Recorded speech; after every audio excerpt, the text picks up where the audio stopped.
सूर्य भगवान की कथा। प्राचीन काल में एक बुढ़िया रहती थी।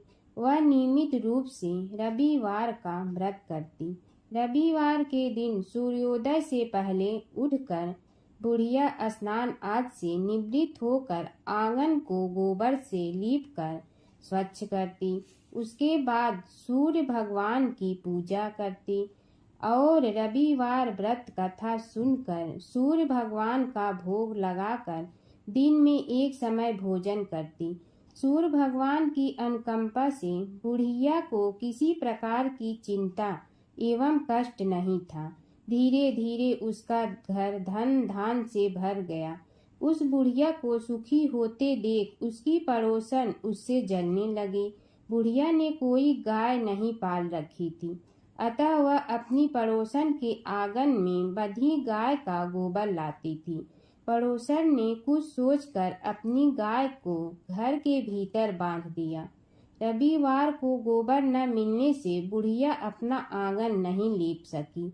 आंगन न लीप पाने के कारण उस बुढ़िया ने सूर्य भगवान को भोग नहीं लगाया और उस दिन स्वयं भी भोजन नहीं किया। सूर्यास्त होने पर बुढ़िया भूखी प्यासी सो गई। प्रातः काल सूर्योदय से पूर्व उस बुढ़िया की आँख खुली तो वह अपने घर के आंगन में सुंदर गाय और बछड़े को देखकर हैरान हो गई। गाय को आंगन में बांधकर उसने जल्दी से उसे चारा लाकर खिलाया। पड़ोसन ने उस बुढ़िया के आंगन में बंधी सुंदर गाय और बछड़े को देखा तो वह उससे और अधिक जलने लगी। तभी गाय ने सोने का गोबर किया। गोबर को देखते ही पड़ोसन की आंखें फट गईं।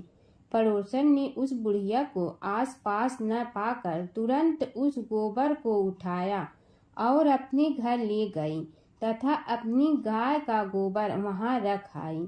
सोने के गोबर से पड़ोसन कुछ ही दिनों में धनवान हो गई। गाय प्रतिदिन सूर्योदय से पूर्व सोने का गोबर किया करती थी और बुढ़िया के उठने के पहले पड़ोसन उस गोबर को उठा कर ले जाती थी।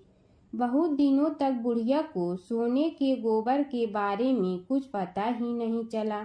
बुढ़िया पहले की तरह हर रविवार को भगवान सूर्य देव का व्रत करती रही और कथा सुनती रही। लेकिन सूर्य भगवान को जब पड़ोसन की चालाकी का पता चला तो उन्होंने तेज आंधी चलाई। आंधी का प्रकोप देखकर बुढ़िया ने गाय को घर के भीतर बांध दिया।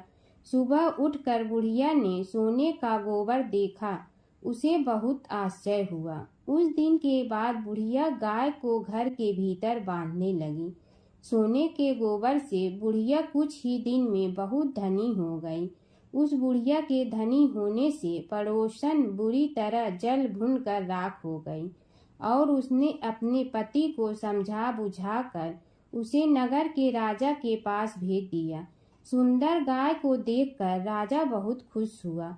सुबह जब राजा ने सोने का गोबर देखा तो उसके आश्चर्य का ठिकाना न रहा। उधर सूर्य देव भगवान को भूखी प्यासी बुढ़िया को इस तरह प्रार्थना करते देख उस पर बहुत करुणा आई। उसी रात सूर्य भगवान ने राजा को स्वप्न में कहा, राजन, बुढ़िया की गाय व बछड़ा तुरंत लौटा दो, नहीं तो तुम पर विपत्तियां का पहाड़ टूट पड़ेगा, तुम्हारा महल नष्ट हो जाएगा। सूर्य भगवान के स्वप्न से बुरी तरह भयभीत राजा ने प्रातः उठते ही गाय और बछड़े को बुढ़िया को लौटा दिया। राजा ने बहुत सा धन देकर बुढ़िया से अपनी गलती के लिए क्षमा मांगी। राजा ने पड़ोसन और उसके पति को उनकी इस दुष्टता के लिए दंड दिया। फिर राजा ने पूरे राज्य में घोषणा करा दी कि सभी स्त्री पुरुष रविवार का व्रत किया करें। रविवार का व्रत करने से सभी लोगों के घर धन धान से भर जाते हैं।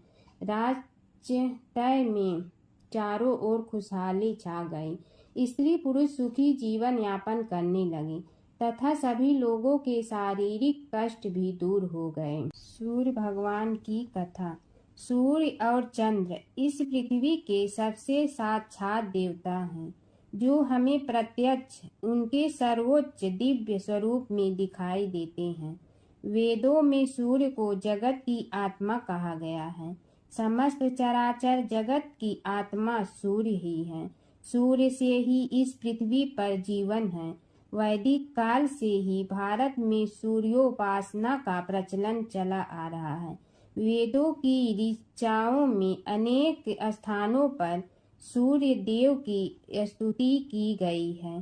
पुराणों में सूर्य की उत्पत्ति, प्रभाव, स्तुति, मंत्र इत्यादि विस्तार से मिलते हैं। ज्योतिष शास्त्र में 9 ग्रहों में सूर्य को राजा का पद प्राप्त हुआ है। मार्कंडेय पुराण के अनुसार पहले यह संपूर्ण जगत प्रकाश रहित था। उस समय कमल योनि ब्रह्मा जी प्रकट हुए। उनके मुख से प्रथम शब्द ओम निकला, जो सूर्य का तेज रूपी सूक्ष्म रूप था।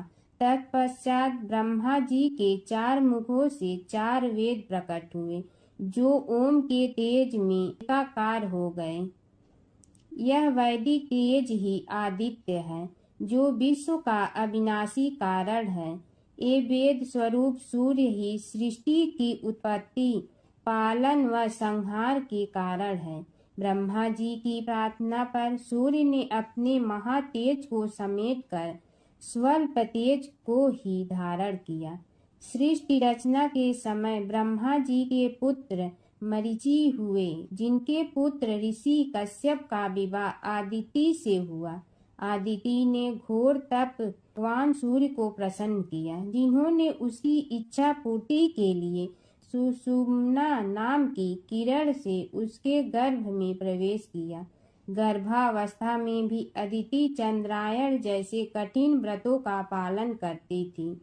ऋषि राज कश्यप ने क्रोधित होकर आदिति से कहा, तुम इस तरह उपवास रखकर गर्भस्थ शिशु को क्यों मारना चाहती हो?